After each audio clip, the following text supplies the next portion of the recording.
Lakukan perintah Aida demi kita. Halo Mas Rai, Mei merebut obrolan mereka. Mei, bagaimana Aida bisa ikut? Maafin Mei lemah mencegah Aida. Harusnya Mei yang Kak Dep bawa bukan Aida, tangisnya. Hei, tenanglah, jangan menangis, aku akan semakin cemas nanti. Tapi Mei cemas sama Aida, takut dia diapa-apain sama Dep takkan melakukan apapun pada wanita yang ia cintai. Kau tenang saja. Rai berusaha menenangkan Mei meski hatinya sendiri terasa begitu hancur saat ini. Tapi seperti yang ia bilang jika Dep tak akan melakukan apapun pada Aida. Tenanglah, aku dan Sam akan segera pulang menemuimu. Iya, Mei mengusap air matanya. Pak, terima kasih, ucap Mei yang mengembalikan ponsel pada pelayan itu. Untung saja di saat seperti ini nenek lampirnya tak ada. Jika ada pasti akan menambah ricuh suasana hari ini. Aida membuka matanya ketika mobil Dep berhenti di garasi rumahnya.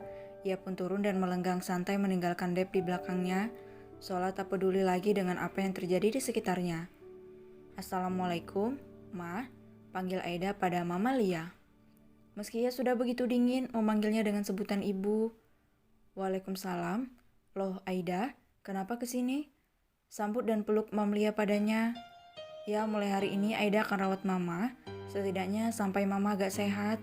Aida lulusan bidan yang bisa merawat. Jelasnya sembari berusaha mencairkan keadaan. Tinggal di sini, bagaimana dengan Rai? Atau kalian ribut? Kalau ribut jangan pergi. Ayo Mama bantu selesaikan masalah kalian. Mama Lia mencoba mengajak Aida untuk kembali pada Rai. Aida nggak ribut, Aida hanya ingin di sini sebentar. Ucapnya begitu lembut mengusap lengan sang ibu. Ya, suasana yang sangat ia rindukan beberapa tahun lalu, dan akhirnya ia akan nikmati masa itu sekarang. Ibarat sekali gayung dua pulau terlampaui. Dia bisa bersama ibunya dan Mei menikah dengan Sam. Ia yakin Dep akan mengembalikan ia pada Rai. Dep hanya dia melihat kebersamaan mereka, menatap Aida dengan segala ketulusannya. Lagi-lagi ia hanya bisa terpesona pada wanita itu. Begitu bisa menggetarkan jiwanya yang terasa begitu keras saat ini. Hampa, hancur dan membeku. Aku antar kau ke kamar, di sana ada baju pani yang bisa kau gunakan. Nanti akan kau ajak kau belanja keperluanmu, ajak Dep pada Aida. Ya, sepertinya pakaian pani muat denganku. Terima kasih. Jawabnya seolah tak ada beban pikiran, tak ada beban di hati. Pikiran Dep kembali penuh dengan tanda tanya yang begitu besar. Aida merebahkan dirinya setelah Dep pergi. Ia meraih HP yang ada di saku celananya. Untung saja Dep tak memintanya untuk ia tahan, atau belum, yang jelas Aida harus memanfaatkan setiap momen emas yang ia temui. Nomor Rai ia tekan lalu menunggunya mengangkat dengan segera, sedikit takut ketahuan karena belum tahu bagaimana respon Dep padanya. Sayang, kau di mana? Tanya Rai begitu khawatir.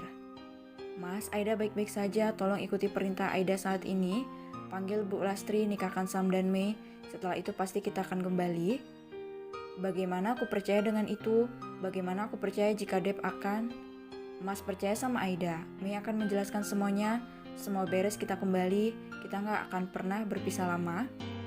Baiklah, akan kulakukan maumu sayang. Jaga diri di sana. Jika ada sesuatu, bagaimana caranya kau harus beritahu padaku? Ucap Rai dengan segala kerinduan yang ada. See you sayang, kecup Aida dari kejauhan. Tatap aku ketika bicara. Rumah terasa hampa tanpa sambutan sang istri. Ya, biasanya Aida yang selalu datang berlari lalu langsung meminta gendong hingga ke kamar. Kini ya tak ada, hanya Mei berusaha mencairkan suasana sepi itu. Mei, bagaimana maunya? Rai tampak pasrah pada merintah Aida. Mas, Mei boleh jujur. Maaf juga karena merahasiakan itu. Aida hanya ingin keluarga ini tak lagi banyak masalah. Jelaskan, pinta Rai dengan wajah begitu datar ditemani Sam di sampingnya. Mama Lia itu ibu Aida, Mas. Salah satu alasan Aida gak mau dipanggil dengan nama Nur adalah karena nama mereka berawalan dengan nama yang sama. Jelasnya sedikit gelisah menanti respon Rai. Nur Aida Rindayani, Nur Aulia Rismayani. Ya astaga, aku baru nges soal ini. Pantas Aida begitu diam ketika ada di sampingnya. Rai memijat kepalanya yang terasa berat. Aida berusaha melupakan karena ibunya pergi tanpa kabar ketika ada dinas di kota. Kala itu ada musibah dan sang mama dijadikan relawan, dan sejak itu ibu gak pernah kembali. Gosip memang bilang kalau ibu menikah dengan pria kaya, makanya ninggalin ayah Aida yang miskin. Sam dan Rai tertunduk lesu memikirkan dan mengulang sejenak kisah masa lalu ketika Mamalia menikah dengan Papa Dep kala itu. Tak ada yang salah mereka menikah karena memang saling suka, apalagi Pani masih membutuhkan sosok mama kala itu, tutur Sam dengan segala ingatannya. Ai sudah berusaha ikhlas, sudah mencoba lupakan sakitnya masa lalu itu. Oke, Mei tahu jika Mamalia pasti gak akan kenalin anaknya yang sudah dewasa. Tapi Aiden dan Mei sangat paham beliau, Kak. Sam, hubungi Boy dan segera antar Ibu Mei kemari. Pernikahan kalian harus segera dilaksanakan selama proses. Tak ada yang boleh membuat kerusuhan. Akan kuhabisi siapapun yang berani menyentuh istriku. Ucap Rai dengan begitu menggebu. Sam hanya mengangguk, ia memanggil semua pelayan yang ada untuk membantunya. Ia meminta Mei segera mempersiapkan diri dan pergi bersama beberapa pelayan wanita yang ada, dan Sam mempersiapkan tempat dan keperluan lainnya. Ia membiarkan Rai untuk saat ini. Ia tahu benar bagaimana galaunya ia tanpa Aida. Jangan khawatirkan aku, dia baik-baik saja di sana, ucap Rai lalu beranjak ke kamarnya. Kau bilang rindu. Aku tahu kau sangat rindu. Aku beri kau kesempatan mengabdi meski ibumu sendiri tak kenal kau. Tapi ia pun harus tahu kebenarannya. Meski nanti, baring Rai di kamarnya. Sesuai janji, Dep hari ini mengantar Aida untuk membeli semua perlengkapannya dengan mobil berdua menuju sebuah butik yang disarankan Mamalia padanya. Aida diam 1000 bahasa meski Dep beberapa kali mengajaknya bicara, hanya mengeluarkan jawaban seadanya agar Dep tak semakin marah nantinya. Kau tak suka jalan berdua denganku? Bukan tak suka tapi tak pantas, aku sudah bersuami, jawab Aida tanpa menoleh pada Dep. Jika aku bicara, tatap mataku, seregahnya. Aida pun menatapnya tajam, bahkan lebih tajam dari tatapan yang Dep inginkan. Tatapan penuh rasa benci padanya, yang telah egois demi dirinya sendiri tanpa memikirkan perasaan orang lain. Aku korban di sini.